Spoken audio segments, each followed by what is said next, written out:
Hello, my name is Steve D'Agostino, and my co-host Ann Fernald and I welcome you to the Twice Over podcast, because to teach is to learn twice over. In this episode, More Human, we talk with Carey Kasten, Associate Professor of Spanish at Fordham University, who shares her experiences teaching and parenting during the past pandemic year.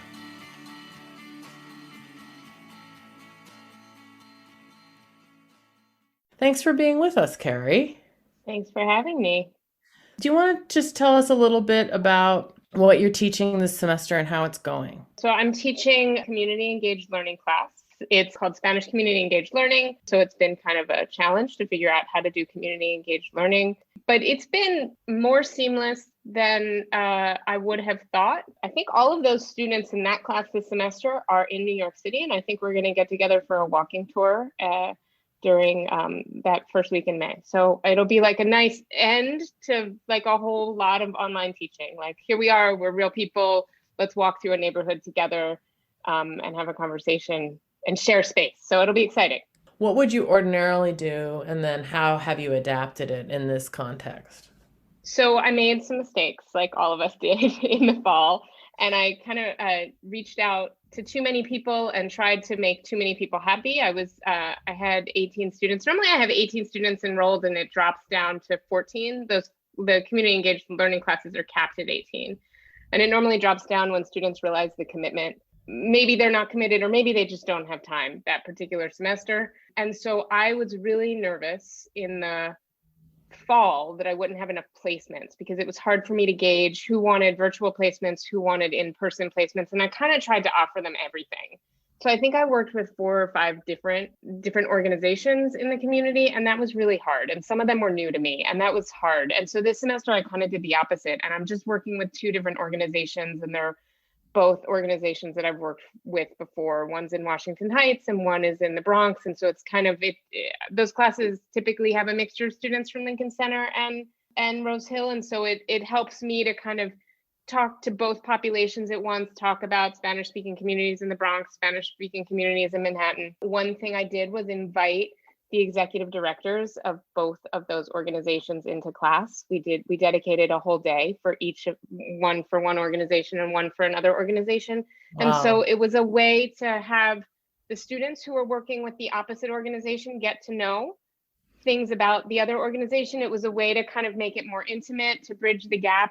And I think it's something I'll do in the future. It kind of brought us together more as a community. Other things that I've done, I think a lot of us have done, I've tried to just be more visual in my teaching. And I went from using Google Docs in the fall because, it's a language class. So you're constantly having to produce language, and that's what I'm trying to help them learn how to produce it and correct each other. And that's really hard to do on Zoom with the delays, and sometimes people don't have their camera on. And so we, in the fall, we used Google Docs, and now I just use Google Slides. And it's just like a constant blackboard but I don't have to toggle between things. I have instructions on there, like in group work, what you're gonna do. Then I'm also teaching an upper level novel course, a Spanish novel course. And one thing I did was I just removed theory. I was like, this is not a semester to talk theory. We're just gonna talk novels. And film. We're gonna talk narrative. I made the focus of the narrative be home, houses, home, and like belonging, because we're all spending so much more time in our homes. And so we spent the first day of class, we talked about that. Like, what is that? How has our relationship to our home changed? And so really the class is like a way to look at Spanish culture through the 20th and 21st century and how it's changed. But by using home as like an anchor, it's an interesting way to spur discussion. It also, like, my secret agenda is that I've never taught the 2008 housing bubble in Spain, and I want to do that, and I wanted to figure out how to do that. And it's also connected to activism. There were a lot of and so it connects me to the community engaged learning stuff. So that's what we're ending with. We're ending with a graphic novel and a film musical about the 2008 housing bubble in Spain, which was worse than it was here. Ann and I have been doing these professional, faculty development workshops, and we've been struggling with making changes to the content and approach of teaching. Instructors feeling a lot of pressure around academic rigor and maintaining standards. So can you talk a little bit about that choice and how you think it's changed what the class has traditionally or historically been? part of it was like recognizing my limitations, right? I always try to teach things that are new to me and that I want to learn. Fitting in theory that I wanted to read and figure out how to teach was hard for me this semester. I have limitations that I wouldn't normally have on my time. It forced me in some ways to own some of the teaching that I would have put off on them, because so there's kind of three things that happen. We read narrative and talk about what's going on in the narrative, but I have to contextualize it. And so I've often assigned them like brief history readings, and I just took that off the table and I said, I'm going to just teach them history. And so I just became responsible, and I didn't have them read about it. I just taught them, and I showed them some pictures, and we talked about and we watched some videos of like funny rock concerts from the 80s. And then that was it, and it was done. And I'm sure it'll come back to haunt me as they write their final papers and maybe need a little more context, and I'll have to provide that, or they'll have to do that on their own. But I didn't make them responsible for that. But I think for me, it was more important that we have interesting, fun things to talk about in this bizarre medium than for them to feel, and they're learning things, right? They manage to read the novels every week from what I can tell, but I'm not so sure I care that they understood a whole lot about narratology. Do you think that's a change that will persist in some form when things return to like a post-COVID instruction? Maybe. Yeah, I've always been pretty text driven.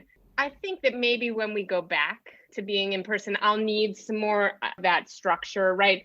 But the truth of the matter is, like, some of the things that have put limitations on our lives are there all the time, right? Students always have lots of jobs, or some students do. Some students are always. I just got an email from a student who said she just doesn't have time to fix her computer, and she's really sorry because she's working a bunch of jobs because her parents both have lost their jobs in the pandemic, and she's overseeing her siblings who were in online secondary school. And so like stuff persists. People have to pick up their siblings. And so I think like maybe, hopefully this has made us more human about that. So can you talk a little bit about what's going on in your house and how you've managed, and maybe the phases that you've gone through with your kids?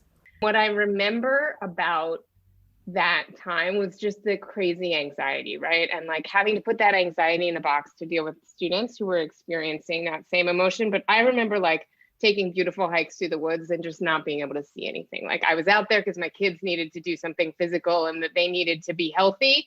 But I just remember being so in my head and so not knowing what was going on, and feeling so disconnected from people and space and my space. And I was really lucky. I managed to keep my kids healthy and safe, and they had kind of a seamless spring. But really, I think I didn't realize the long-term effects that had on, I think a lot of people were in my position, right? And you just did what you had to do. But the way that affected me, just the exhaustion, I think I only realized in this current spring semester how exhausting it was.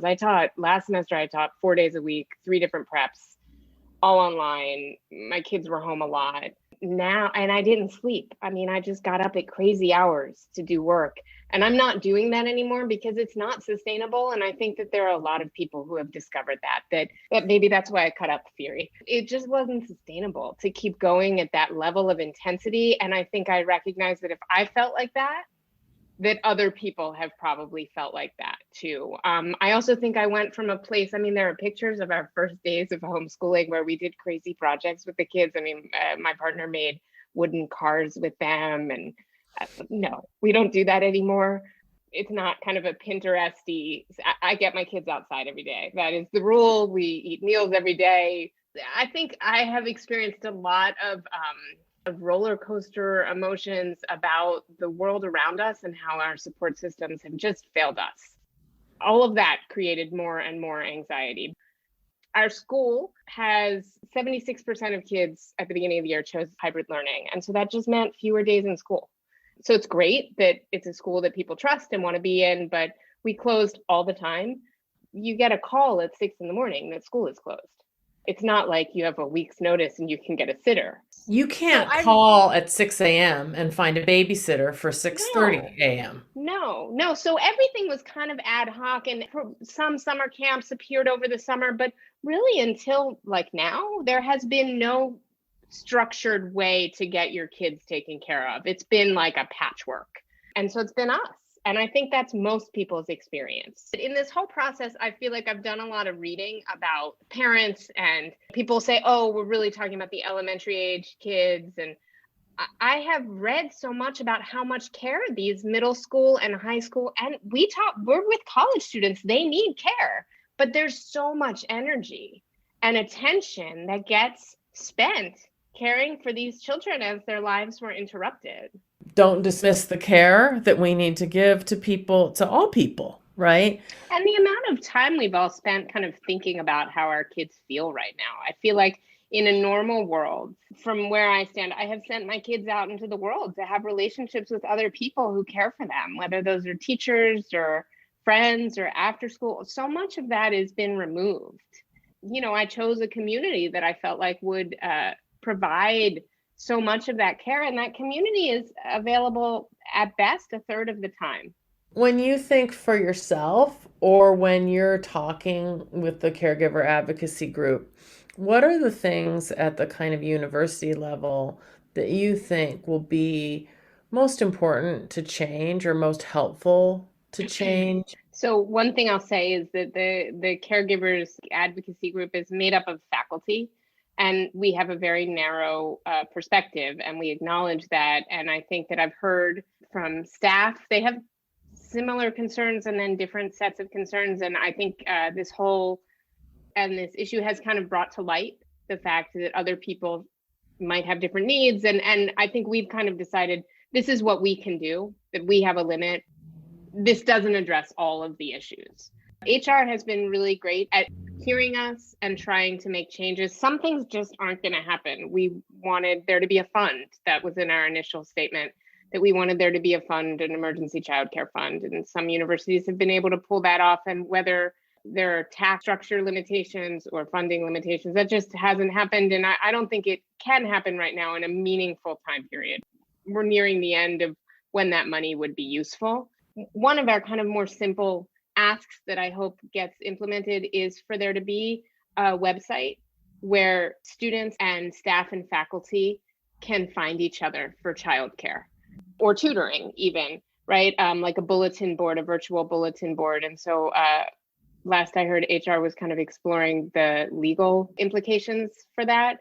But there are other universities that have this in informal or formal ways. But just to be able to find somebody on campus on a day that your kid doesn't have school who can watch your kid and go and play soccer on the green or go take a walk in Central Park would be really helpful. And everybody that I've talked to has said, oh my gosh, if that had existed, that would be so helpful. Or, there are Fordham students in my neighborhood who will never be my student. Maybe they're graduate students, right? There's no reason for us to have a conflict of interest. They come from Fordham, thereby kind of getting them over the first hurdle of babysitting. So that's a really simple ask.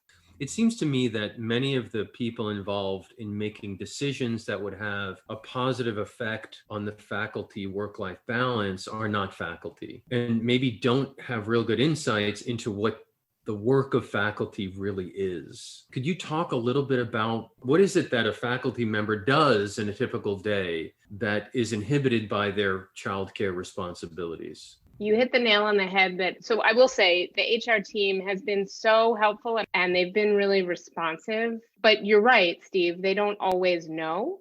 And so some of their suggestions, like about sick days and how you would have a pool of people who could teach your class. And when I said that's not actually an issue for me, nobody can teach my class. I was hired to teach my thing. And if I'm not available, I'm just going to find a workaround. I'm going to teach a different day, a different assignment. Everybody will watch a movie. We'll make it up some other way. Well, I think that bears talking about a little bit more, right? Because it's not the case that what we do is the same semester to semester, section to section. There's even a common syllabus isn't translatable like that. So sick days don't work, right? And you can't reschedule a class. Everyone in our classes, faculty and students, have organized their lives around meeting on Tuesdays and Fridays at 10. So it doesn't work to change it to 11:15 just this once. It's impossible. It's been fruitful to explain some of those things that we assume, right? We spend a lot of time in our silos and we don't talk to each other all that much about the work that we do. It's just kind of assumed. So absolutely. So I would say, to answer your question, Steve, there's some of that work that is kind of particular to the faculty, but it is impossible to sit down and read or write when you have children at home in Zoom classes. You've got somebody like taking a gym class in their room and they're bouncing up and down and the panes in the glass are shaking. And then you have somebody like in music class with their recorder out playing recorder, and it's cacophonous. And I think most of us have made teaching the priority because we know that our students need that. I feel that, and advising comes second. And some of this service work around caregiving was like right up there for me with teaching and advising. And research just, I think everybody experienced that. It has been hard to think. It has been hard to find the space and the time to think, but also what I was saying about the anxiety. It's just been hard to find I don't think it's particular to having small children at home. I think it's been hard to find any of the personal mindset to think. And so that's what has made parts of our job so hard. And then the scheduling, right? Like my kids come home, there's no after school anymore. My kids come home at 2:30. I used to pick them up at 6 and we would roll in the door, have dinner in bed, and it would be done. And now I'm with them from 2:30 on. And that's its own set of challenges too. The thing about reading a new text in order to wrap your mind around it. Let's not even talk about serious research, archival research, the kind of research that I know you do often in the summers, but just the way that my research unfolds sometimes is I have a short story or a novel by someone, and then I get interested in it and I want to read another text by them, right? And the concentration it takes to read something that you've never read before, assess it. Should I replace it? Should I expand this unit to do more of this person? You can't do that when you're stressed out. You can't do that when the 1 hour that you might have been able to find peace turns out to be your son's gym class, right? It doesn't happen. No, that's the thing I miss the most. And that is the hardest to get back. What do you think would be the right thing for the university to do in terms of recognizing that fact, that there are these 15 months, 24 months of kind of vanished research work? We can't get the time back, right? That's a really hard question. There was this article that came out in the fall in the New York Times that talked about how what is happening now, the research deficits people are experiencing now are going to result in, we're going to see them 5, 6, 10 years down the line, right? Whether that means people haven't been promoted or what the upper levels of a university, right? Who's dean, who's department chair. And so I do think that the university has to look seriously at that if it's committed to equity. We all know women bear the brunt of some of these caregiving tasks. And so what is that going to look like in our university that has said it's so committed to diversity and equity in 10 years? I'm pretty confident that there's going to be a task force that is going to look at this and come up with some proposals to make it more equitable. But I don't know what that would look like. I don't know if people would, if they would entertain additional research leave time for some people who have been impacted, or, my department at one point tried to have a service sabbatical, right? Where certain people were just not supposed to be tapped to do service in a particular semester. Oh, that's an interesting idea. I like that. So you do your teaching load, but you just are not doing committee. You don't have to go to department meetings. You just say no to all of your service requirements for that semester. And it's a writing semester for you. We tried it on a lottery basis and it was complicated. But I have a smaller department. But if it were mandated by the university, maybe that would work. I think there are some creative ideas out there.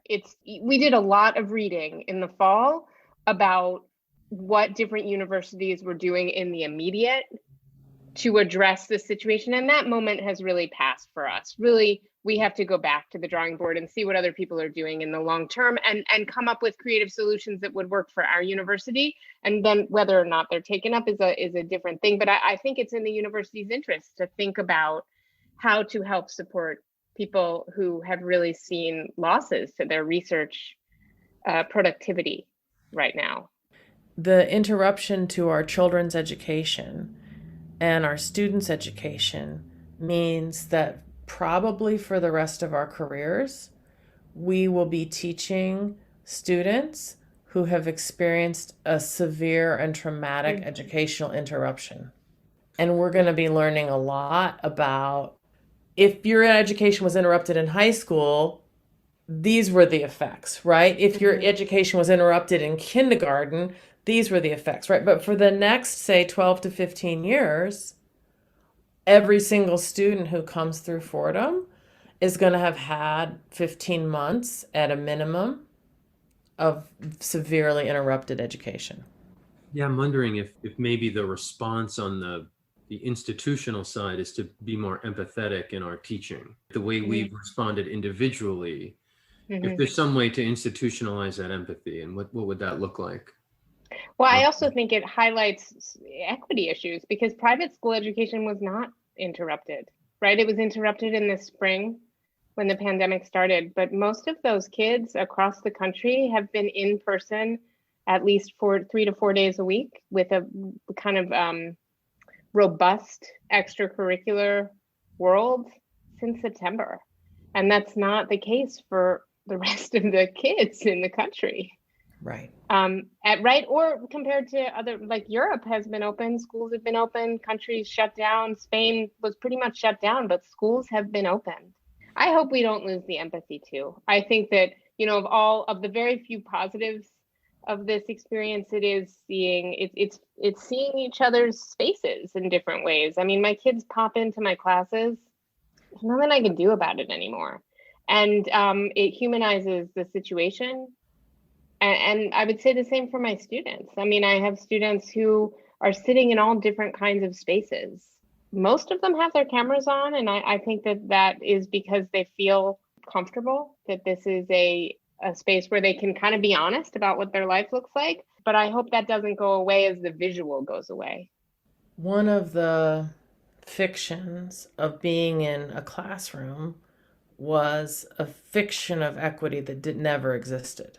So there was, 35 people in jeans and t-shirts, and it often was hard, impossible, never happened that you perceived the difference between, someone who was working 4 jobs and had a chronically ill parent and someone who was going home to a luxury apartment and had never to work a job outside, right? And their homework assignments are the same. When I think about empathy and equity, it's confusing to me what the better way is, right? Because sometimes when we have a lot of details about someone's private life, we start expecting differently of them in damaging ways rather than helpful ways. I mean, it's a really challenging balance to strike between, you have a syllabus, you set expectations, and you want students to meet those expectations, but also saying, if you can't meet these expectations, we need to have a conversation. I think there's so much going on. First of all, I think that faculty tend to be more strict as they're younger. I felt like I had to be very strict as a young female professor. There was no other way for me to be in that room. And that has changed. But I think the times have also changed, right? We're kind of surrounded by more awareness of some of these issues. But I started talking about it in my classes when I would talk about academic integrity and say, I started saying at the beginning of the semester, if you're thinking about plagiarizing, then you need to send me an email because clearly you're really stressed about this assignment and either you don't have enough time or you don't understand it and we need to have a conversation. But if you plagiarize, you're going to get a 0. Right. Right. So let's have the conversation before you go down that road. That attitude for me has been expanded into like, well, if you can't really make the due date, can you let me know? It's really interesting what you're saying about where a faculty member is in her career and thinking about what agency they have to make wholesale changes to policies that they feel exist outside of their own particular context. In working with Anne in these workshops, we get a lot of that, like, can I do that? Can I maybe part of that is, culture, lack of experience, messaging they're getting, worried about everybody can't get an A. That means I'm not doing a good job. Real countervailing forces working against an empathetic and innovative approach to teaching and learning. I was talking to a fully promoted senior colleague yesterday who said to me, maybe I'm exhausted. She said, I'm exhausted. I'm totally exhausted.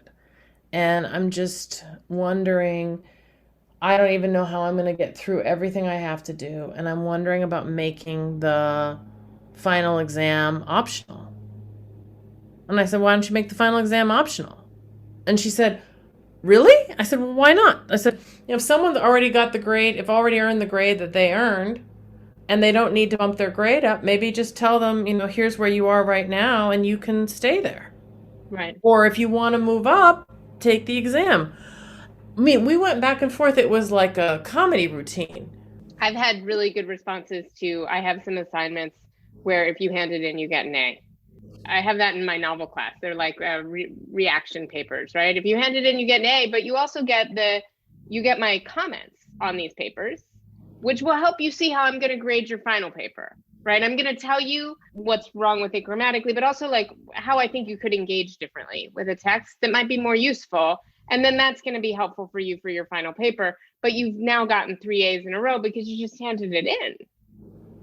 That's great, right? I think it's helpful for them. We can all watch powerful documentary series about modern Spain and feel really smart about it. But without sitting down to write a couple paragraphs, it's not going to get in our heads. We write a couple paragraphs, all of a sudden you've moved from, consuming information to actually learning stuff. Yeah. I want to hold on to that idea, Anne, about conceptualizing the final exam is that it cannot lower your grade. It can only improve your grade. Mm-hmm. I think that's really I've never really thought about it in those terms before, but that's a really interesting way of thinking about it. Mm-hmm. So if you have a C and you take the final and you score above a C, then you've improved your grade. But if you're a C student and you get a D, it won't do anything. I won't hold it against you. I like that. And it does seem like, given the amount of stress and anxiety that surrounds finals, like the practice of going into a final exam with a B- and coming out with a C in the class. Because of something that happened in 90 minutes? It just doesn't hold water in terms of what learning is. Yeah. Yeah. And you were talking about kind of what students bring to the classroom. I forget the way in which you stated it, but one of the things that I do in my community engaged learning classes, they're about Spanish speakers in New York City, is I have students write their own family story of migration, where they come from, but I encourage them to think about not just the story of how did your family get to the US, but how does your family celebrate its culture? And so for students who are more recent immigrants, the population of students that is more at risk to do poorly in class because they have more pressures put on them from outside of class, they have a moment to kind of explain where they come from and to celebrate that in writing. And there are opportunities, if they want, for them to talk about it in class. And that's supposed to bring up their grade, right? Just having established that connection and having had a moment to celebrate their own life out loud or in writing with their faculty member is I think there are studies that say this helps them do better. Yes, absolutely. Because you feel seen, you feel recognized as a human. And that's part of what you need in order to feel safe enough to learn. Carey, one of the questions that we love to ask people when we talk to them is to tell us about a teacher who was really important to you. And we use the word teacher because really want to open it out to anything from, a dissertation advisor and mentor to someone that you loved in kindergarten. So just tell us a story of a teacher who is important to you. I have to pick. So I will go with a teacher that I think I brought up in the session, the pedagogy session you guys did on reflection a few weeks ago. I had this teacher when I was in graduate school, this professor who was a visiting professor, and she was so elegant. She was, I mean, she just, she spoke elegantly. She was Argentine, and she had this beautiful way of articulating. And she was also, I mean, Argentines are famously stylish. And so she was always very stylish. But what I really felt like she did was listen to us and be able to turn anything that anyone said into something smart. Right. So she like her, and sometimes that people didn't say the smartest things, but she really listened and found the one kernel there that you could turn around and be like, that is so interesting, and helped the student see what was really smart about what they said. And so I don't know, it's something that I have not been able to perfect, because it takes so much attention and so much ability to plug into what other people are saying. When you're thinking like, what am I going to do next? For me, it's really hard to always listen when I'm nervous about what's going to happen next after this question. And she was so good at turning off, or at least apparently turning off the what am I going to do next, to really hear the students. And I think that's valuable. Carey, is there anything that we didn't get a chance to talk about that you wanted to make sure that we talked about? That in all of the caregiver conversations, one thing that has become clear is that the pandemic really revealed that there are some problems in our society, but particularly in our university, that need to be addressed. And that the idea that we are whole people, that we are not just, but that we come to the job with lives, that should be recognized in normal times too. This isn't just a COVID thing. This is who we are, right? Maybe this idea of cura personalis that we try to hold ourselves to as teaching faculty needs to be brought to us as well, as the university understands who we are and what we're coming to work with every day. Twice Over Podcast is available on SoundCloud, Stitcher, and Spotify, with new episodes appearing twice each week. For host and guest bios and show notes, please visit our website, twiceoverpodcast.com. You can follow us on Twitter at twiceover1, or email us at twiceoverpodcast@gmail.com. Thanks so much for listening.